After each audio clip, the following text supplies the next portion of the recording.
Geez, I feel like I forget how to podcast, so I hope I got everything going. We've got the camera going. We've got the recorder going. I'm going to try to put that slightly out of view. I don't know. Maybe it's still in your view. I've got my little makeshift table. I think we've got everything that we need to podcast right now, right? Camera, recorder. That's literally it, I guess. We've got lights on. Okay. Welcome back to Whiskey Noobs. A very, very long welcome back. Maybe not for you, because I recorded some stuff in advance, but very long for me because I have been moving over the course of the past couple months. If you're watching the video version, you probably can see that I'm not in the same room that I used to record this in. Hoping the audio is going to be good. It will most certainly improve over the next few weeks, but right now I'm in a little bit of an open room, so it might get just a hair echoey. I'm closing off some of this room and adding in audio insulation, things like that, that should improve the situation a little bit, but right now we're making do with what we've got. Got a little folding table, those sorts of things. Okay, let's cut to the chase here. For those of you who are new here, my name is Chris, and this is the Whiskey Noobs podcast. And today we are talking about making the perfect whiskey selection, the perfect lineup of whiskeys to put on your shelf. What sorts of things should you consider? What process can you kind of step through in order to determine what you want to buy and be a little bit more targeted? My goal with this is, I think everybody who's newer to whiskey runs into this, where you kind of buy things without any kind of particular goal in mind, and then you end up like, I wish I hadn't bought that. Why did I even buy this? Why did I spend so much money on that? And if you don't have a plan, that happens very easily. So my thought is this will help establish a plan. And for those of you who have developed collections, maybe it's like, oh, you know what? I should think about a couple of these things before I move on. I'm still working to kind of implement some of this stuff, aside from all the bottles that I am sent, because that's a little different. I'm doing those for reviews, right? So the goal from this episode is mainly just going to be giving you guys some helpful tips to think about, and how much whiskey is too much whiskey, because I think there's an actual answer to that question. I don't think the answer is no such thing. I think there is. Like if you get too much whiskey, some of the bottles are going to start going bad. You're going to forget that some of them exist.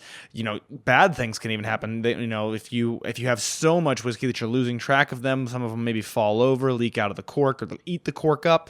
All kinds of things. Like, there is such thing as too much whiskey. Maybe I just feel like that's fresh on my mind because I just moved, and that's a lot of whiskey to move. I was giving plenty of it away, but I digress. Before we get to that, we have to talk about the Patreon. This is going to be a little bit longer of a Patreon announcement because it's actually an announcement about the whole Whiskey Noobs as a whole, not just about the Patreon. So let's get to it. Oh, yeah, I have a reminder in my notes. It just threw me off to do this in such a way that it can be cut out easily, because maybe we'll get delayed and we'll have to cut this out. So the announcement, I've alluded to an announcement many times in many podcasts and on my email list, things like that.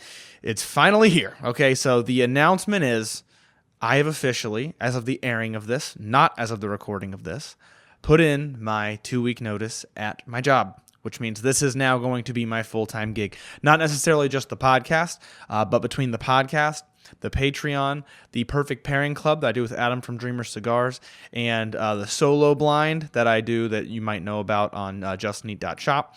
Between those things and, of course, other odds and ends, I'm going to try to make this work for a limited period of time. We're going to see what happens, which means time is now ticking to see whether or not I can make this work. I have set aside a certain amount of time. I think I have to double check. It's going to be one of those things that's going to be kind of fluid as we go. As of right now, my plan is for like 4 months to just see what happens, okay? And see if things ramp up in the way that they kind of need to begin ramping up in order for this to be a permanent thing. So that's the goal. The goal would be to make this a permanent thing, but we'll see what happens, So this is a nerve-wracking thing. If I seem nervous, it's because I am. I haven't actually put in my 2-week notice yet, so just the thought of it is nerve-wracking to me. And even now, I'm like, I hope that actually happens. That's why I'm making this easy to cut out, because it might not. Things can go one way or the other. Right now, it seems like that's going to be the case. So I wanted to make that clear. Now let's talk about what's in it for you guys. So that's the Whiskey Noobs announcement. Actually, there's more Whiskey Noobs announcement, but what's in it for you guys? So the first and foremost thing is I'm still working on what it is that I want to add to the Patreon. But in general, you should be getting a lot more free content as well. I want to be posting Reels and YouTube Shorts and TikToks way more regularly. I want to be making those. I want to get really good at making those and making them informative and making them not just brain rot content. That's like my main goal, is to make it something where you go to my page not because I, give your brain dopamine, but because that you're going to find something useful, or that there's a video you're going to want to save because it's actually going to help you at the liquor store. Or maybe there's something I do like doing some skits and meaningful content. And then occasionally funny stuff, which gets a little bit closer to brain rot, but I really love humor and comedy. So on occasion, I'll probably do funny stuff as well. But I really want to try to make it a useful page. So I really want to master that. I want to master the lighting, the camera, the angles, those sorts of things, and make way better content. So hopefully you guys are going to start seeing that. That also means more free podcast content. So the goal, and once again, I'm recording this before all this happens, so these are all goals right now. The goal would be to make Whiskey Noobs a weekly podcast again. And so we'd have weekly podcasts. We'd have way more regular posting on the other social medias. Eventually, if things keep going my way, I would really like to get on YouTube and make long-form YouTube videos as well, in addition to the podcast, just long-form YouTube videos. Couldn't get that one out. Okay, so that's really what's in it for you guys from a free perspective, and from people who just like the Whiskey Noob stuff and just want to support me, and I'm totally okay with that. Liking the videos, sharing the videos, saving the videos, liking the podcast, commenting, all those things are immensely helpful, and they will never have been more important than they will be over the course of these next 4 months. So, and there might be a little bit delay as of the airing of this podcast, because this means that I've put in my notice, and I really want to I really like the people that I work with. I don't want to screw them over, so I might make it like a 1 month notice. I'm going to try to work that out to make it the least painful transition possible. So this might be delayed and then pick up in September from what I'm telling you right now. So if you're still posting twice a week, then that's probably why. Now, what's also in it for you from the Patreon perspective, because I'm still working on this, but I want to make the Patreon page awesome. I would love to make this a main income source. I think that would be phenomenal, and I want it to feel like you guys are getting an awesome deal, and then I'm getting the support that I need to literally keep my house. So that's really my goal with the Patreon moving forward. I don't have it all worked out yet. I've got lots of ideas that I'm working on, and feel free, especially if you're in the Discord or if you're currently on the Patreon and you want specific benefits, please let me know. If you say something on the Discord, please tag me, because I miss them if you don't. And if you say something on the Patreon page in the group chat there, or just DM me individually, I should see that. And let me know what sorts of things you want to see. But right away, I'm thinking at least a monthly podcast episode that only patrons get. I haven't figured out the structure for it yet. I want to do something kind of unique with it, I think, and make it something that's worth putting behind a paywall, and you feel like you're getting an awesome deal from it. The other thing that I want to add to the Patreon most likely is going to be either weekly or monthly vlogs. I don't know if weekly is going to make sense. It's going to depend on how quickly things are moving, but basically updates. Because you're the patrons and you are helping fund all of this, and I want you to know. It's kind of like when you give somebody a scholarship and then you meet up with them every semester. It's hey, here's where your money's going. Here's what I'm doing. Here is the improvements that I'm making, and what progress we're making towards actually being able to continue and sustain this as a full-time gig. So I want to do vlog updates like that. I think that'd be a lot of fun.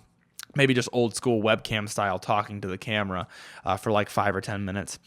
And then I also want to ramp up barrel picks, which I think could be a lot of fun. And I know that's a benefit that a lot of patrons love on other people's Patreons as well. I know that's a big benefit for a lot of people. So I want to do more barrel picks. I want to involve patrons in more barrel picks. And then I even might put together a tier that'll be a higher end tier where you are guaranteed one of the barrel picks. I think that would be a lot of fun as well. This all depends on trajectories. Like I said, it's just going to depend on if I see things going the way that I think that's going to be helpful, that's going to be good.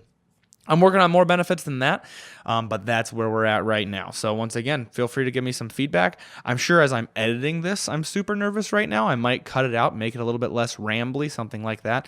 And of course, if things go south over the course of between now and airing this podcast, I might just cut this all out entirely. But yeah, that's that. So this isn't 100% certain for me right now, but if you're hearing this, it's 100% certain because I've already put my notice in. So I want to make very clear, joining the Patreon page will be more important right now for the next 4 months than ever. If you've ever wanted the opportunity for a creator that you like, hopefully me, to make this a full-time gig and you've wanted to be a part of that, this is you will be directly a part of that. The success or failure of the Patreon will be a direct indicator of whether or not I'm able to do this full time. Of course, I have other income streams like I mentioned, but the Patreon page is really the thing that I'm counting on to continue to ramp up, which feels weird. Sometimes it feels kind of icky, but it also feels kind of hopeful. So it's like icky because it's like I'm kind of asking for money, but it's also hopeful because it's like people care about me enough to help fund this and make this a thing, which I'm going to get emotional if I keep talking about it. But right now, it's the most important time if you would consider going and checking out the Patreon page. It's linked down in the show notes. It's linked in my bio on everything, I think. Please just consider looking into that because it right now would make the biggest difference. And if you choose to support me, if that's something that you're into and you want to see me succeed, genuinely, I cannot thank you enough. Like, this is me taking a leap of faith to try to pursue my dreams, and I cannot thank you guys enough. So that's enough of the sappiness. Now let's talk about the perfect whiskey selection, because I want to give guidelines, but also this is something that just varies person to person. So my idea is I want to be able to help you get a structure to be more decisive in the bottles that you're buying, establish a tempo, establish a plan, and hopefully not waste money. And this varies a lot because not only is everybody going to have a different goal for the number of bottles that they want, they're going to have different priorities. They might prefer a certain type of whiskey. Maybe you're like all bourbon, and so everything you buy is going to be bourbon. Maybe you're all Scotch, so it's going to be all Scotch. Everybody has a different preference. But I think these guidelines will apply to everybody, including people who already have selections, to help make it more clear and help avoid buying things that you later regret buying. So first I want to say, why did I call it a selection? I said if you want to put together a whiskey selection. I hope I said whiskey and not bourbon. I think I did. If you want to put together a whiskey selection and not collection. This is a very small semantic thing, but I think it's important. So one of the things, and I'm pretty sure this originated from that one dude, Ryan. Check him out on TikTok and on Instagram, who now works for Penelope. Awesome creator, and I think this originates from him. He calls it a whiskey selection and not a collection. And that is because, and this is something that myself and many other creators have talked about, you don't really want to collect whiskey. A lot of times you don't want bottles to just gather dust. Like most people who are into gathering whiskey and getting lots of different bottles, the idea is to be able to drink different ones, try them side by side, try them with friends, and open those bottles and try them. And if you're opening them and trying them, then it's not really a collection. And so if you're trying multiple different bottles and you're offering them for people to try, that's more of a selection. It's kind of like a bar has a selection. So it's a very small semantic thing, but I heard Ryan explain a selection versus collection. I thought that's a great way to put that. So I really like it. And that's why I say selection. And I just wanted to point that out because I said whiskey selection. People might be like, I wonder why I keep saying that specifically. Now, if you want to put together the perfect whiskey selection, so the first thing I would say is pick a number. Pick a number of bottles that is your goal. If you have a huge selection already, pick a number of bottles to try to whittle down to make it an effective selection. If you don't have any right now, or you've got a couple and you're into whiskey and you're learning about it, pick a number that's your goal that you want to get to. And you want to consider a lot of things. Obviously, financial feasibility is a very important one. And maybe that's, maybe you know your goal is not feasible right now, but you set a pace, which we're going to talk about later, that gets you there over the course of years. That's totally fine. But pick a number. And so I would start with a number that you think is going to be effective to serve your purposes, and then worry about the financials, not in terms of how many bottles can I afford, but more in terms of, okay, I want this number, how long will it take me to get there? So that's the first thing. The second thing to consider is, okay, how often do you drink? How often do you have friends over who drink with you? That's also going to affect the tempo, but it's also going to affect the number of bottles that you want to have, right? Because if you are drinking 1 glass per week, then you don't need very many bottles. You could even just kind of go through 1 bottle and maybe have a selection of like 5, but you don't drink often enough, so you can just alternate them out as you go. Maybe you have company over a lot and you like offering people drinks, or you like doing bottle shares where they bring over some of their favorite bottles and you have some of your favorite bottles. And so you're draining those bottles a lot. Well, then maybe you want to have more, or you want to have a bigger selection, or you want to have enough different things that different people can try them. If they don't like bourbon, they can try scotch. If they don't like scotch, they can try rye. Maybe that's a priority in your bottle selection. So think about those things and then think about what number you would want. And that's the best advice I can give. I know it's a little bit vague, but what I did, because later I'm going to walk through what I think will be my perfect selection. What I did was I threw out a number and I thought, would I have enough of that or that or that? Okay, probably not. Okay, let me try this number. I think maybe I could make that work in my head. Let me try this one. No, that's definitely too many. And I just kind of worked around it in my head like that. So do that. Walk through it like that and think to yourself, would this number be enough? Then, when you've got a number in your head, you got to decide on priorities. And this is the easiest to mess up, and it's the easiest thing to cost you money when you mess it up. The idea is, what are you going to prioritize with your selection? So I think for me, it is being able to try different things side by side, and guests being able to try different things and decide what they like. Those are kind of my priorities, which puts me in the camp of like, I really want variety. But is your priority that you want the highest quality? Do you want just to have like you it doesn't matter if it takes you years to get a selection of 10 bottles. You want those 10 bottles to be astounding. You're only going to open them at like Christmas or something. And the rest of the days you'll either drink beer or drink, your usual daily sipper, and that'll be the only other bottle that you buy. What is your priority going to be? Are you going to prioritize a certain category, kind of like I alluded to? Are you like, I only want bourbon because bourbon is, America's native spirit? Or are you like, I only want scotch because scotch is that pop culture icon of a whiskey that everybody talks about, or used to talk about at least? What are you going to prioritize? Or you only like one type of thing, so obviously then you only prioritize that thing.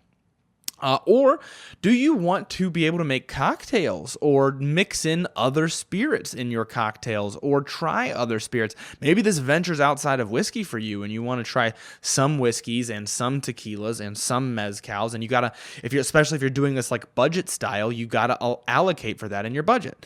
So what sort of a thing are you planning to prioritize? That's an important thing to keep in mind. And that, I think, is the most important thing to help you save money, because if you don't have your priorities in mind, you will make purchases that you regret. So me personally, I want variety. I want to be able to try a bunch of different things. I've made the mistake 100 times where I'm like, well, I know I've got 10 bourbons at home, but I really wanted to try this one that somebody else was talking about. And then I buy it and I try it and I'm like, yeah, that's great. But now I have 11 bourbons and I still don't have any scotches.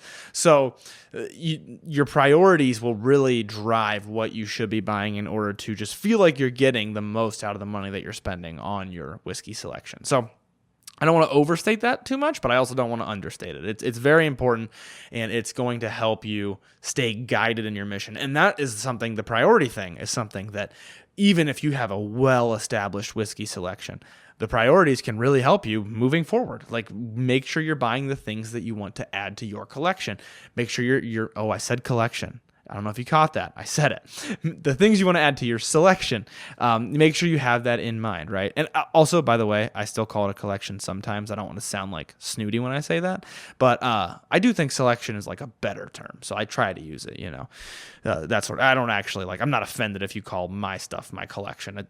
To some extent, I collect bottles. To the other extent, I use them, so it's a selection. Anyhow, I digressed. I didn't mean to go down that rabbit hole, but the next thing is, decide on a budget flow. So this can be done as with your heart or with your brain as you want it to be. It can be with your heart where it's just like, this is where I'm headed. Let's set a budget that I can afford and we're going to go there. It can be with your brain where it's like, I want, if you want those high-end bottles, here's how often I can afford to buy a high-end bottle. And this is how often I'm going to do it then.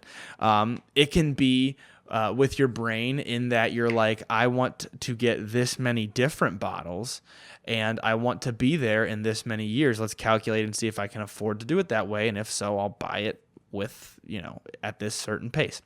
The number one thing I would say is, especially if you're following your heart, which is what I did, I just kind of said, yeah, I think I'm going to do this, but make sure it's something you can afford. Make sure it's not something like, I'm following my heart. I bought 17 bottles today while I was at the store. Not necessarily that way. I'm not encouraging any financial irresponsibility, and this is not a financial podcast. So just keep that in mind as well. But truly, like, just because in my experience as well, it's easy to get carried away. So I just don't want people to think I'm encouraging, like, going willy-nilly. Don't show your spouse this podcast and be like, see, Chris from Whiskey Noobs said, just follow my heart. Don't do that, okay? That's not what I'm trying to get at. But when I say follow your heart, I mainly mean, like, when I started my whiskey selection, based on the amount of money that I had at the time and the money that I was making, I was like, I'm not going to like calculate out how long it's going to take me to amass a selection, but I'm going to buy one bottle per paycheck, and that's just what I'm going to do, and I'm going to make sure I'm drinking it slowly enough that I amass a selection and that I'm not just smoking through bottles and not actually gaining any. And then that's the other dial you can tune, right? So if you've got a certain goal in mind to get this many bottles by this date, and you know that you can, or maybe not this date, but you want to get this many bottles in this many years, and you know that you can afford to buy this many bottles per year, and you can get there, but it depends on how quickly you're drinking it. Then that's the knob that you can turn, is I'm going to drink a little bit less to make sure that I get there.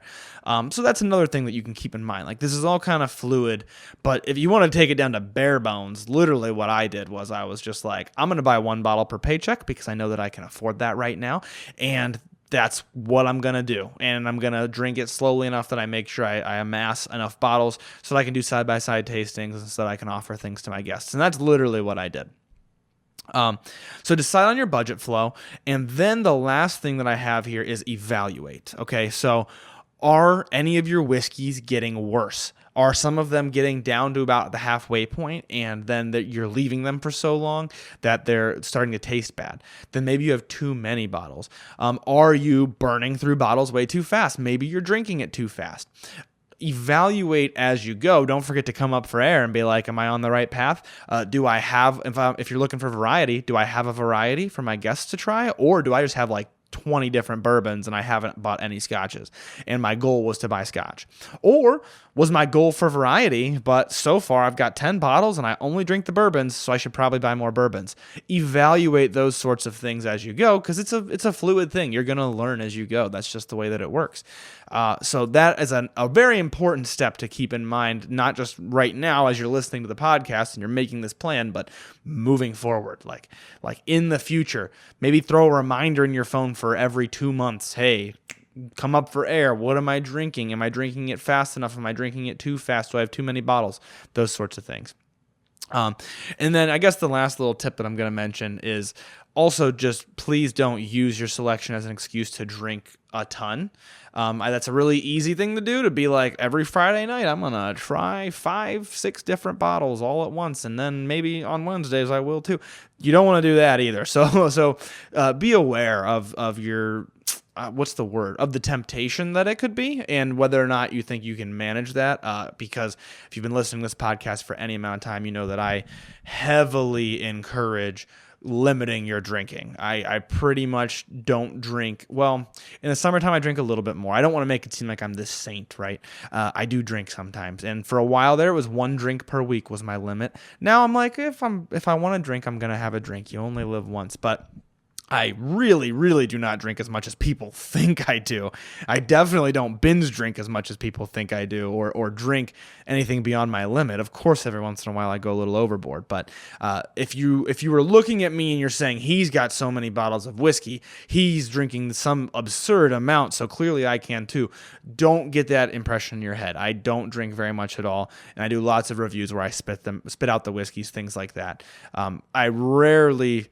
I don't want to say rarely, but I pretty rarely drink my whiskey selection for pleasure. Usually, if I am drinking for pleasure, it's like a social drink out with friends or something like that. So, like, it's pretty rare that I'm like a Friday night and I want to go grab this bottle and have a few glasses of it.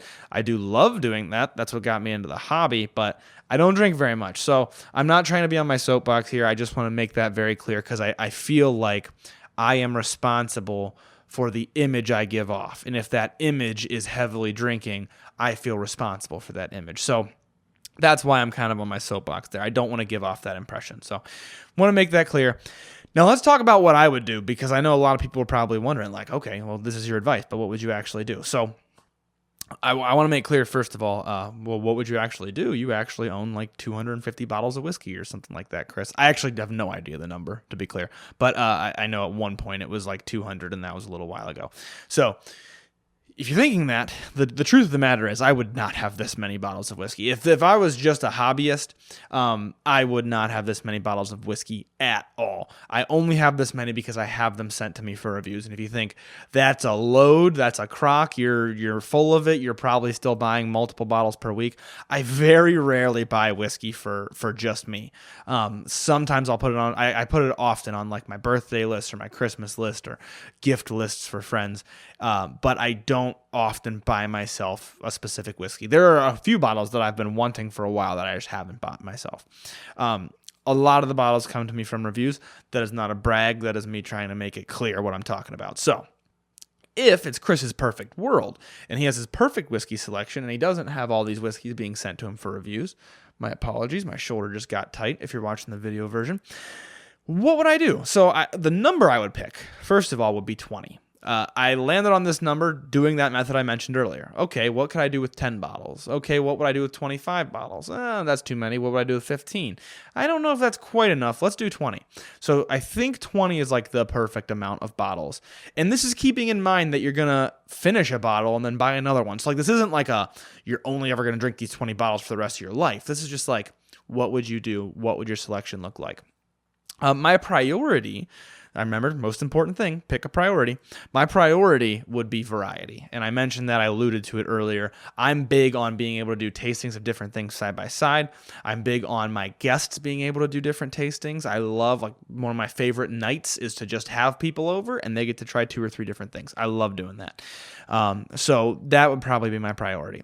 And given that, what you're about to see, what I'm about to explain to you, my bottle breakdown is kind of alluding to that priority. So, or I should say it is a result of that priority. So the category I'm going to have the most of by far is going to be bourbon. And that is because, first of all, it's highly accessible here in the United States. Second of all, I love bourbon. I tend to lean towards it, even though I don't think I objectively like the flavor the most, but I think I'm very enamored with the culture of bourbon and the Kentucky culture and the culture that has spread now to all kinds of states, including my own. And I love going to distilleries and things like that. So I really like bourbon, and that might slowly get crept up upon by American single malts, but for right now, I'm thinking bourbon. I also want to mention, all of this kind of came off the cuff. I was going to sit down and really think deeply about it, but then I thought, you know what? No, I think what comes to mind first is probably my brain saying, hey, this is what you drink the most of. And what comes to mind second is like, hey, this is what you drink the second most of. So I actually went a little bit more off the cuff with this. So I'm thinking 5 straight bourbons, which is like bourbon. I threw in the word straight. Straight actually means it's aged at least 2 years. But what I mean by it is bourbons that are not finished in anything. And then 3 finished bourbons. And what I mean by a finished bourbon is you take a bourbon, you finish it in a used barrel, something that had something else in it or does not satisfy the criteria to be a bourbon, which would be a new charred oak barrel. That is what satisfies the bourbon criteria. You take a barrel other than that, you finish the bourbon in it, think to yourself a port wine barrel, a cognac barrel, PX sherry casks. There's all kinds out there now. You finish it in one of those barrels, and then it gives it a little bit more of a flavor, a little bit of a different flavor, I should say. I'm thinking I would do 5 normal bourbons, 3 finished bourbons. So you can see we're almost halfway there and we're all on bourbon, which it's not lost on me, but I do think I lean the most towards bourbon and finished bourbons. So, first 8 bottles will be a mix of normal bourbon and finished bourbon, and then I'm going to go with 3 American single malts. Now, I mentioned this might creep up on the bourbon over time, but right now I'm thinking 3 American single malts because I'm thinking that's going to be a variety where American single malt has a huge flavor spectrum, and I want to get a little bit of all of it. And there's also lots of different finishes you can do with American single malts, so I feel like 3 gives me enough variety without going too overboard. Then, if you're wondering specific brands, we're going to get to that, there's a funny reason I'm not talking about specific brands yet. Then we're going to go with 3 Scotch whiskeys for the same reason as American single malt, where I think I got to get more variety from Scotch. There's such a huge flavor spectrum, and I enjoy different Scotches so much. Like, for sure, you got to have something peated, and maybe even 2 things that are peated, which only leaves you 1 unpeated Scotch that you got to pick. And my alarm is currently going off because I usually pray at this time. I'm running a little bit late on this podcast, but that's okay. We're having fun here. I actually really enjoy this topic. When I came up with it, I was like, this is going to be a blast. So we're at 5 straight bourbon whiskeys, 3 finished bourbons, 3 American single malts, and 3 Scotch whiskeys. Then I'm going to go with 2 Irish whiskeys because there is some variety there, and I actually love Irish whiskey. I really think that there's a lot of potential to be had in the Irish whiskey category. And if I were to try more, I would develop even more of an affinity for it. But right now, I think 2 Irish whiskeys gets the job done for me, where I could find 2 different ones, maybe like a Redbreast 12-year cask strength, although that might get filed under special occasion bottle, to be honest. Maybe just Redbreast 12-year. And then something a little bit less expensive, like a Bushmills Black Bush. I said I wasn't going to mention specific brands, but here we are. Okay. I think I can get it done with a couple of different bottles, but that's all subject to change as I would try more, you know. Then I'm thinking 2 rye whiskeys because rye whiskey is a super versatile grain. So I could have 10 rye whiskeys and not cover all the flavor spectrum that rye covers. But I find myself only going for rye on like a special occasion. So I don't think it needs to be a huge amount of my whiskey selection. Granted, I love ryes, but I just don't find myself reaching for them as much. I went through this little period where I did, and now it's kind of fading out a little bit more. So right now I'm at 2 rye whiskeys. And then I saved 2 spots for special occasion bottles. And I realized right now, as I'm saying this, I didn't save any spots for like wild card bottles, which would be like there's Australian single malt, there's Japanese whiskey, there's Indian whiskey, there's Canadian whiskey. I didn't save any spot for any wild cards, but I think those would just kind of cycle in as we go. You know what I mean? It would be like every once in a while, let's just pick up a wild card because personally I don't find myself grabbing wild cards very often. So then 2 special occasion bottles, and I'm thinking that's because on any given special occasion, I might not be in the mood for bourbon, and I might not be in the mood for Scotch. So I got to have like 2, so that way I can pick the one that I'm more in the mood for. That's really the only thought behind that. Originally I had 3, and then I was like, that's too many special occasion bottles. You're not running into that many special occasions, right? So that's what I would do. That being said, I think I would most likely gather special occasion bottles as time went on. So I'd probably, 20 bottles would be my core collection and selection, whatever, it doesn't matter. And then as time goes on, I would slowly be like, for this special occasion, for my child being born, let's say, I'm going to buy this bottle. And then I'm probably going to drink 3 glasses of it, and then I'm going to save it for a while. Or maybe I would buy a specific special occasion bottle and it would all be drank at that special occasion. Don't worry, not by me. But like if there's a huge group of people, if it's my best friend's wedding, I might buy a real nice bottle and I'm like, we're all splitting this. I know some of you don't even appreciate whiskey as much as us, but I want everybody to enjoy this and share in that. Those sorts of things would come along, but the 20 would be like my core selection that I'd have at home for when friends come over and people want to try stuff, right? So that's just an overview of what I think I would do, and I think that gives you a lean collection where you don't have bottles going bad, but you don't have a lack of bottles where when people come over and they're like, I don't really like this, can I try something like that? You'd be like, I don't have it, and that's just my personal goal. That's just me. You know, if your goal, and I totally think it's fair to start with a goal of like 5, because you might buy those 5 and say, oh, I like this the most. Let me kind of go that way. But this is me having had a selection for a few years, what I would specifically do. And I think for those who do have big selections at home, that's a good exercise to do, man, to walk through it and be like, what do I think I want? You know, that way you make sure you're buying the things that you specifically want. Now, I didn't mention any specific brands except for those couple, because ironically enough, we got to get to our Patreon questions. And these come to us from the patrons. They're allowed to ask questions that I will answer on the podcast. And one of them, I kid you not, I didn't even mention that this is what the episode is going to be about, was if you could build your ultimate 6-bottle bar with the following requirements, what would you pick? And the requirement is 1 bourbon, 1 rye, 1 American single malt, 1 scotch, 1 Irish, 1 wild card. So I thought that was hilarious. I was like, oh my gosh, I can't believe that somebody actually asked this without me ever indicating that's what this episode was about. I didn't pick specific bottles to walk through this, but I'm going to kind of talk through it. So if I had to pick 1 bourbon, it would definitely... Oh, my alarm is going off again. Let me hit dismiss on that. Should have done that the first time. If I had to pick 1 bourbon, it would definitely be like a middle-of-the-road bourbon. It's not going to be a super spicy, punchy bourbon, and it's also not going to be a super mellow, approachable bourbon. I'm going to try to stay in the middle. That way most of my guests like it and can try it. So I'm thinking along the lines of on the milder side of the middle would be Redwood Empire Pipe Dream. If you've been around, you know that I absolutely love that bottle. And then on the spicier side of the mild would be like a Noah's Mill. So maybe something in between those two, or maybe one of those two. If I'm gonna just make myself lock stuff in right now. So if it's a 6-bottle bar, I'm gonna go with the slightly higher end stuff. I'm gonna go with, as I was about to say Noah's Mill, I realized Woodford Double Oaked. No, I'm gonna go with Noah's Mill. I'm going with Noah's Mill. Final answer. If I had to pick 1 rye, I think I gotta go classic rye flavors. I think I gotta go like spicy bakery spice sort of thing. But I like things to have a little bit of a twist. So I'm gonna go with a rye that has baking spice. It really does.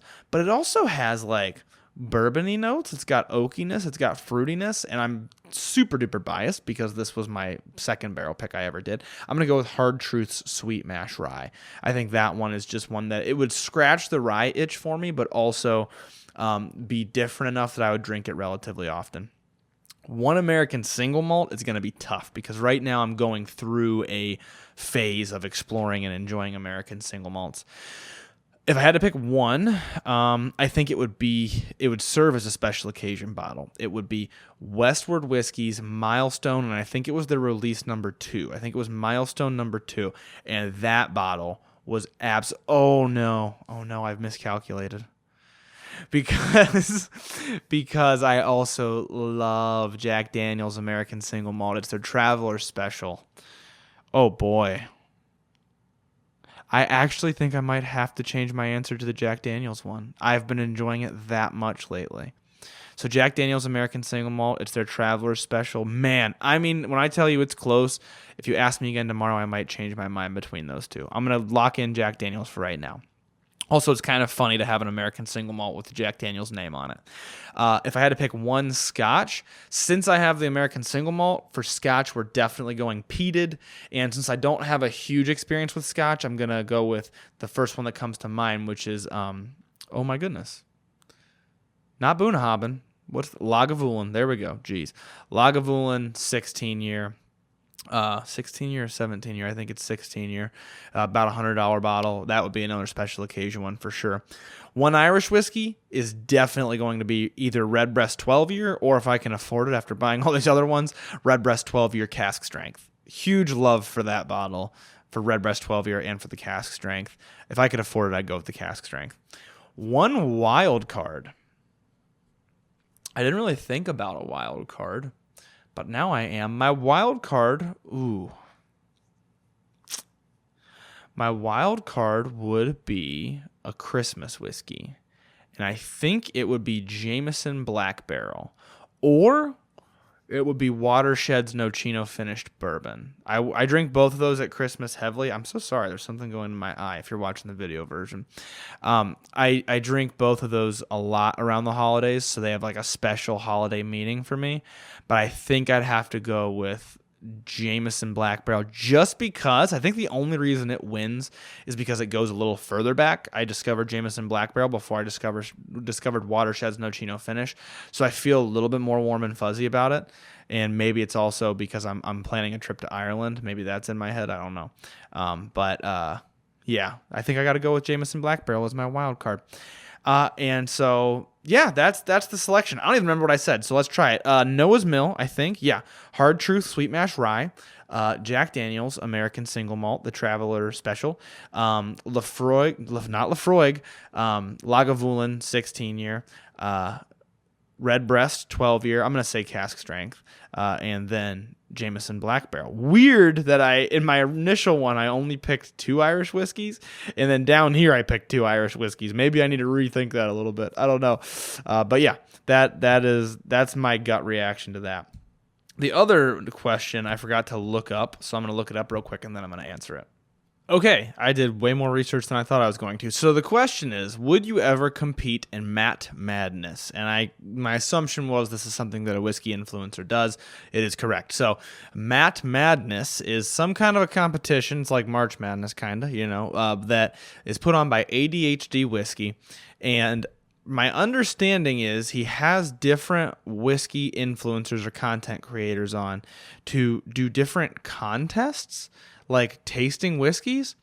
And that's the most that I understand about it. I found that from a Reddit thread. I looked through a couple of the videos, and so I think hold on one second. I thought maybe I found something new. No. Yeah, that's the most that I know about it. So would I ever participate? Absolutely. I'm big into doing collaborations and things. I don't know exactly what it entails, so maybe I'll bite my tongue later on. But yeah, I think that'd be really cool. I wish I knew more about it. I know that ADHD Whiskey channel, I think it's Matt Porter if I'm not mistaken. I know that that's super duper popular.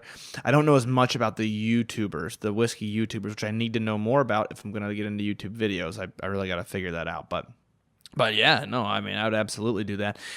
If it's just like a popularity contest, maybe not. Maybe that would make me change my mind. But if this is like some kind of like a fun, like skills-based or just kind of all-in-good fun type contest, maybe I'd do something like that.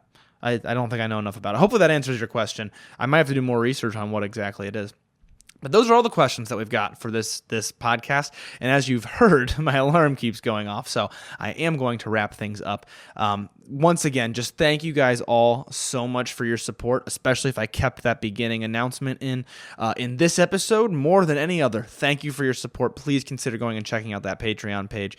And I will leave you guys with learn to drink, drink to learn. Hi there. If you're still listening to this, then I'm going to assume that you enjoyed the show. So please consider taking a moment to leave a 5-star rating or review and subscribe on whatever platform it is that you're watching/listening to this on. And as always, please, please, please drink responsibly. Cheers.